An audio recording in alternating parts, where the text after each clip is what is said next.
Hey, everybody. Welcome to another live. I am trying something a little bit different with my lives with like the lighting and stuff. Um, I not sure how I like it, but you know what? It's here to stay, at least for today. Um, anyway, so today we were talking about The Bladed Faith. It just came out in the beginning of April. I think it was like April 5th or somewhere around there. So, very beginning of April. And I have heard absolutely nothing about it. So, we are going into this today basically blind. And so this is like the most blind I think I have gone into a book for a very long time, which is really cool because I mean, like that's how I went into books when I was a kid. You go into the library and you're just like, oh, whatever. I like don't know anything about this book. So like I'm pretty excited. Like it's been a pretty cool experience to just be totally fresh and blind about a book. Yeah, no spoilers at all. I have talked to zero people about this book. So unless one of you guys popping in on the live or I guess later in the comments has read this book and decides to spoil it for us, there will be no spoilers for this book, for, at least for me. So that's awesome. Um, and let's see. Yeah, so let's jump into it. So, why I picked this book up is I was looking for like just books coming out. I did a video on anticipated releases for April and May, and I was just looking and I liked the cover, so I clicked on it and I liked the blurb. So that's it. It's the blurb and the cover is all I have to go off of. But since this is a new release, I decided I wanted to go over, or I wanted to read the what do you call it, the blurb with you guys. So it says a usurped prince prepares to take up the mantle of a deadly assassin and reclaim his kingdom, his people, and his slain gods in this epic fantasy from a USA Today's best-selling author. Cyrus was only 12 years old when his gods were slain, his country invaded, and his parents, the king and queen, beheaded in front of him. Held prisoner in the invaders' court for years, Cyrus is suddenly given a chance to escape and claim his revenge when, excuse me, um, given a chance to claim his revenge when a mysterious group of revolutionaries comes looking for a figurehead. They need a hero to strike fear into the hearts of the imperial and to inspire and unite the people. They need someone to take up the skull mask and swords and become the legendary Vagrant, an unparalleled hero and assassin of otherworldly skills. It has Vagrant in quotes, which to me sounds like it's some kind of either previously foretold kind of thing, or maybe it's just made up in this book that he's like, I'm the vagrant. Anyway, but all is not as it seems. Creating an illusion of a hero is the work of many, and Cyrus will soon discover the true price of his vengeance. So to me, honestly, I think I've talked about this in another video, but this book gives me really strong Prince Caspian vibes. But like, instead of being like a kid's book, Chronicles of Narnia, it is now like an adult book. And even reading the first chapter, I still feel like I'm just reading Prince Caspian, but for adults. So I'm pretty excited for this. Prince Caspian was my favorite Narnia book. I love the concept of like just of this kid escaping the kingdom and coming back to take him down. So we'll see if that's actually the case or not. That's just kind of the vibe I'm getting from it. So um, let's talk about just the summary of the first chapter. And feel free to chime in at any point with stuff that you thought was interesting in this first chapter. So Cyrus is up on like a castle wall, and he's looking out over like looking outside the castle. Yes, in the chat, very cool adult Narnia. Um, at least that's what it seems like. I think that'll be fun. So he's on his castle wall, and he sees the like kingdom's armada, all their ships burning, and there's an army coming in, and it's just like crazy mayhem, and they're talking, and or sorry, he's with his I forget the name. I wrote it down. I think his name was Rayan or Ryan, Rayan, however you pronounce that. So Cyrus is with Rayan, and Rayan is like his protector. He's a like holy knight, and he is just protecting Cyrus, this prince. And so they're watching this battle unfold, and they talk a little bit about how the gods will save them. They just were caught off guard, but here the gods are going to come in and like save them basically. And then Cyrus goes into it.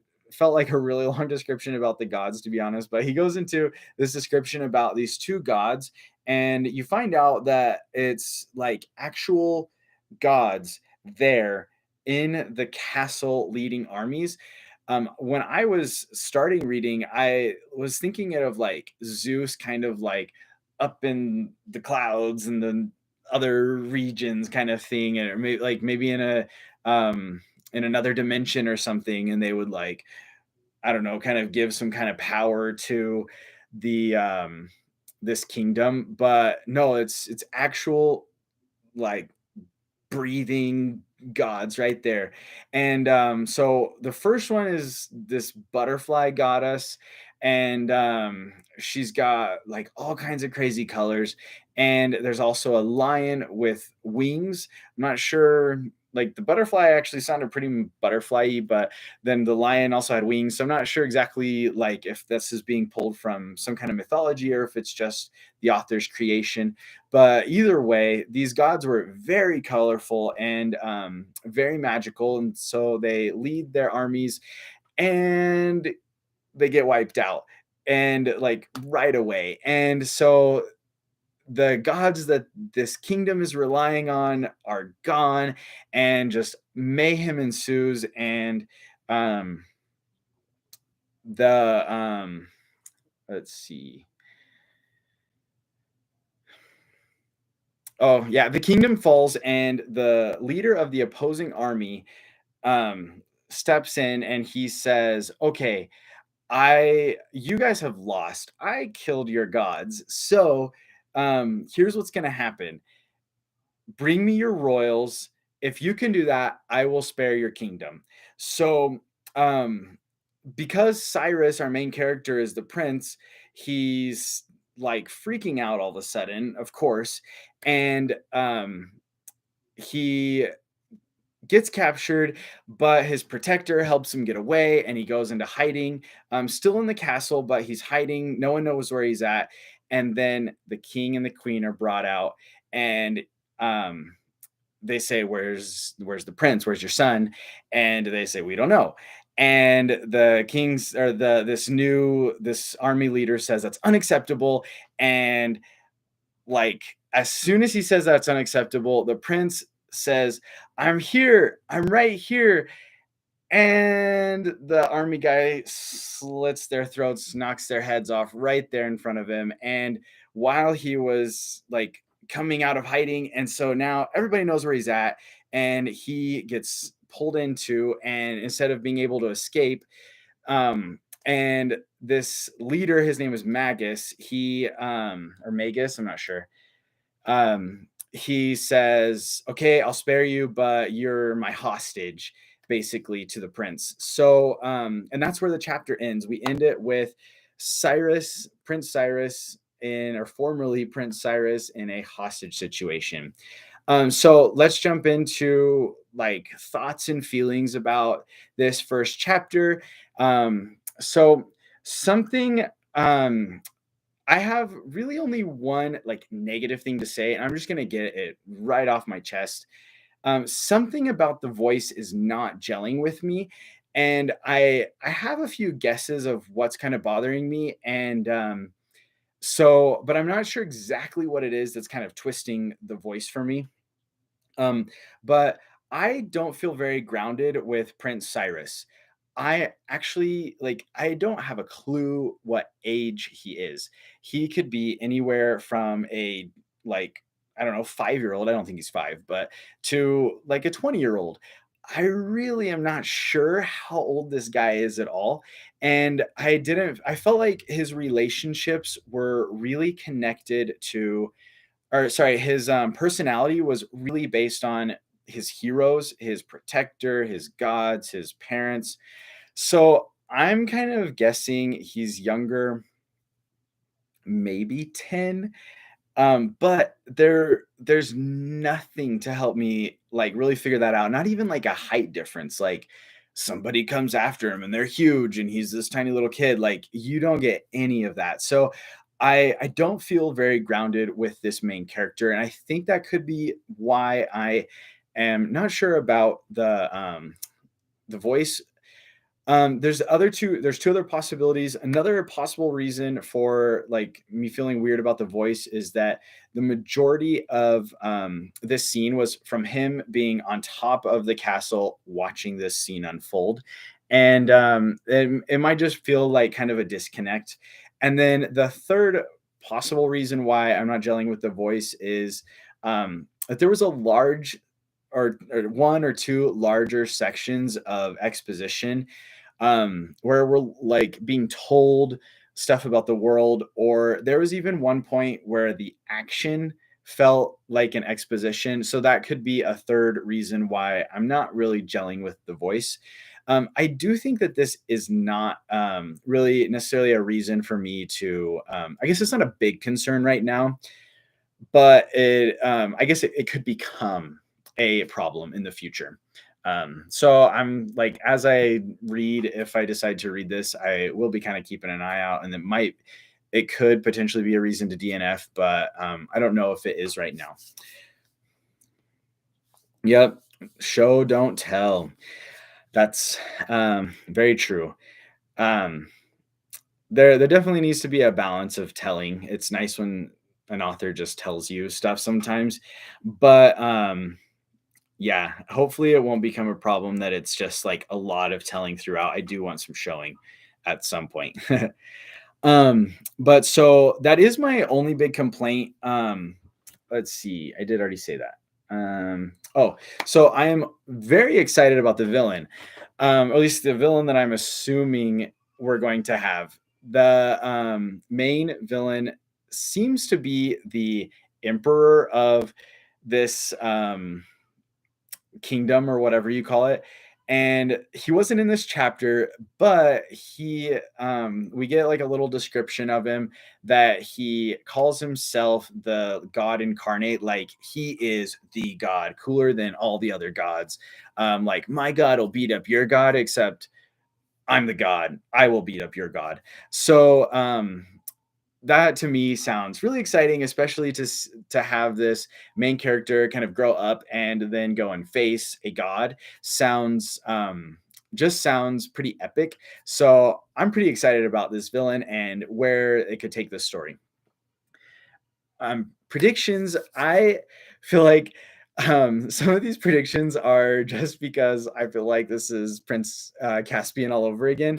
So you'll see some connections to Prince Caspian if you've read that. But I think that Cyrus is going to train under Ryan, the protector, and Ryan is going to secretly teach him stuff that the this new kingdom doesn't really want him to know. That's going to help him escape and become the I forget, the vagrant was what the legendary hero that the Blurb was talking about. I also think that Ryan is going to sacrifice himself in order for Cyrus to escape. So that's number two. Number three, I think that in this first book, Cyrus is going to face Magus. Um, I think he's going to face Magus in a one-on-one duel, and I definitely stole that from Prince Caspian, but whatever. Um, I don't think that he's going to go against the big emperor yet. I think we're going to see a smaller conflict in this one, and I know that I forget what the series is called, but I think it's supposed to be a series. So I think that they're saving the big bad for a different book, but we'll see. Number 4, Cyrus will resurrect his gods, or at least one of them. Specifically, I think the butterfly one, because butterflies in real life in our world are often a symbol of resurrection because like caterpillar cocoons and stuff. So I could see him resurrecting this butterfly god.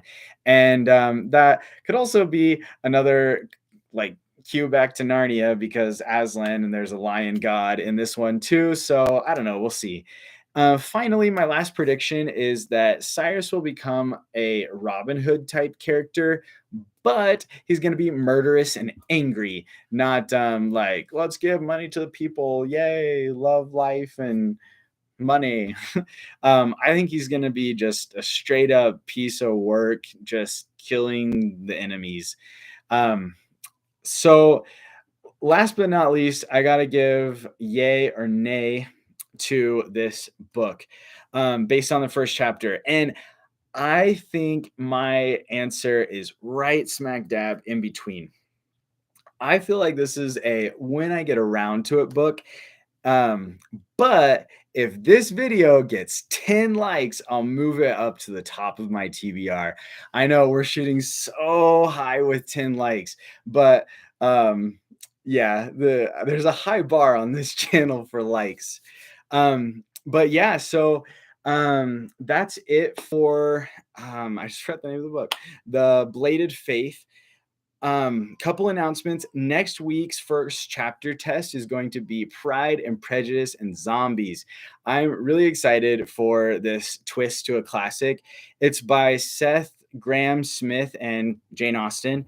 I left a link to the first chapter in the description below so that you guys can check it out, read along with me, and we can have our crazy random video with Pride, Prejudice, and Zombies. And let's see. Yeah, so check it out with me. That way our chat can be lit as always. And that's Wednesday, next Wednesday, May 18th at 7 p.m. Mountain Standard Time. Let's see. And then as always, well, maybe not always, but as I always feel, I don't know if I've been saying it always, but leave me suggestions. What books do you guys want me to check out? It's fun to just check out random books. So throw them at me. If you guys have any suggestions of books, leave them in the chat, in the comments, wherever you're at. And thanks, guys, for checking out this video and for joining me on the live. And I will see you guys in the next adventure.